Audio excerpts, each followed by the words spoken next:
Gemma. Kia ora. She's just we're packing your boxes and they're growing so much faster, eh? Yes, like, a lot bigger amazing. than last month. Yeah, they're awesome. So I'm just going to turn the camera around and then she's going to give us a couple of tips on some of these.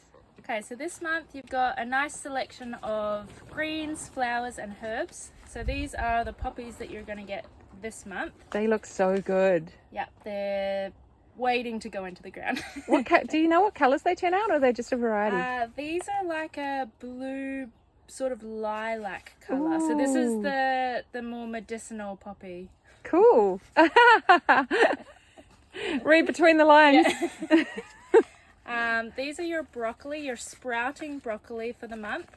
So these ones are going to form a nice big central head. As soon as you harvest that head, they're going to shoot out with their side sprouts. So the more you harvest, the more you're going to get from them. And when you plant them, if there is a curve in the stem here, just plant above that curve and they'll go nice and straight.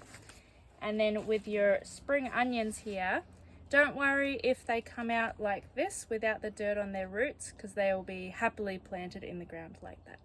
Cool, thanks Gemma. The box is just arriving. What have we got in here? We've got, for your flower, we've got poppies, which is going to be great. We've also got now we've got the last of the brassicas for the year. We've got broccoli. These are the ones that prolifically add little shoots after they have their first head, which is really going to be nice. There's a couple of those. And then we've also got coriander.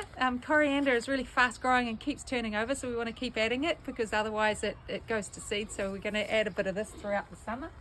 And we love coriander. Well, some people love it, some people hate it, but hopefully you love it. And this is mustard seed.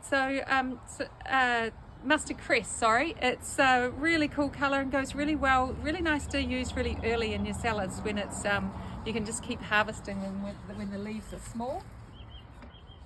And then we have 2 lots of spring onions for your herbs, and we've got 2 lots of different kinds of lettuce, frilly lettuce, and some all year round lettuce, which is great to keep those lettuces going. And then we've also got some spinach, so we can also use these leaves when they're really little and have great salads coming on. Hopefully you've been harvesting enough that you've made yourself a little patch and have been keeping it covered so that the soil just is really juicy under there. Now I'm going to take all of that cover off and expose what we've got there. And I've kind of got a reasonable amount of space, but I'm actually going to take out another one of these rockets because I've got some coming through, so that I've got a little bit more space back there. And I'm going to put a few things in pots as well. So let's get planting. Now, one thing first of all that we want to make sure is that our soil is nice and aerated. So if it's feeling like it's a little bit compacted, we want to just you can just get a small fork or a big fork if you're planting in the ground, because they're easier to get at, and just give your soil a little lift so that it really has. Now you don't need to turn your soil over. In fact, it's better not to turn your soil all the way over, because you've got this whole microbiology happening under your soil, and it's better if you don't disrupt it too much, because all those microorganisms seem to exist at the layer in the soil that they need to be in. So some of them like it dark and some of them like it close to the surface. There we go.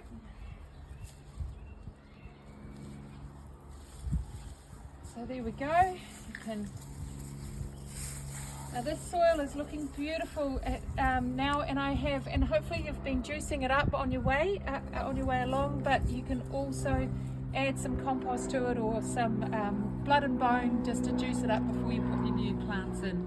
2 brassicas here, and last time I had brassicas across the back here, and they've only recently come out, so I want to make sure that I'm not planting the same variety of vegetable back in the same place for at least a year.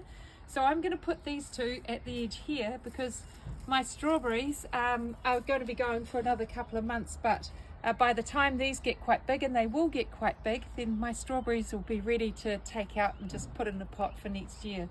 So here we go. You've got your lovely plug and your these will require your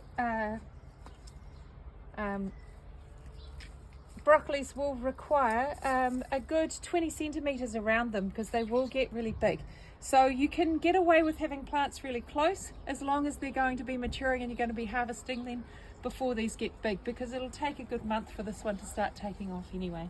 The other thing about these is that you can also plant up the stem to here, so that then they will start growing straight up if they're a little bit wobbly in the bottom. So I'm going to plant the other one here, and oh, that's actually probably a little bit too close. Those too close together. I'm going to take it right to the front here, and then these lettuces I know will only be in for a few more months. A few more weeks. So that one can grow up, and those will grow up into that whole space here. Okay. Greens, we're going to be harvesting them really early, so you can put them in quite close to your other green vegetables, and just find a little space for them. They don't take up too much room. They can get really big, but we're just going to keep on harvesting them and have them out probably within a month anyway. So make sure they go in nice and close there. And our coriander, I'm going to put that up next to the kitchen because I really love my herbs and my spring onions close to the kitchen in the herb garden so that I can get at them really easily. So I'll do that. I'm going to put them in pots. And then my poppies, these ones I'm going to put in a pot as well, because they'll be gorgeous in a pot, and they will take up too much space in your garden if you've only got a small space. If you've got enough space though, you can put them anywhere in amongst your veggies, and they'll just add a pop of colour to your garden. So here's your silver beet. I'm just going to put these in next to my other silver beet here. There we go. They only need sort of 15 centimeters apart, and they'll grow really fast as well. You can keep those in. And here's all my lettuces. The lettuces, you can see the lettuces across the front there that are really ready for harvesting now. And these ones, I'm going to put them just in front of all of my lovely rocket there, because I'll be taking this rocket out shortly, and my rocket's continuing over here. So these ones can make the most of the sun that's coming in this way. And when they get a little bit bigger, these ones will be gone. You want to make sure that you're really watering everything in really well. And when you're watering, just make sure that you've not got too much of a directional hose going down onto your plants, because it will just compact all the soil around them. And so we want to just have a really nice flow. Now if you've got one of these, you can actually just plug it in on a timer and it will water your plants themselves, which is amazing. And I really suggest one of your great investments for the summer is to get yourself set up with a timer and a little watering system for your garden, because watering is the key in the summer to keeping everything going, especially if you're going to go away for a week or so. So have a look into systems. It's actually really inexpensive to go to that section of Bunnings and have a look around. There's lots and lots of options these days for setting up a little timer off your hose and getting a watering system going. So make sure they get a really, really deep watering when they've just gone in, and that'll really help them to get established. And also, another point on that is that if they've taken a couple of days to arrive to you and you find that some of the plugs are a little bit dry, then you can dip them into water before you put them into the ground too, and that'll just make sure that water is soaked right into their roots. So that's it for this week. Enjoy the month with your new plants, and it's getting warmer every single day now. So next month we'll be having things like tomatoes starting to come online, so that's going to get super exciting. But this month we're not quite, even though they will come out in the garden centre, we're not quite ready for them because it's marginal as to whether they will take off straight away. And we want to just make sure that you're getting plants when they're absolutely ready for the season. So hang in there, and next month you'll start to get your summer veggies underway. Nice one.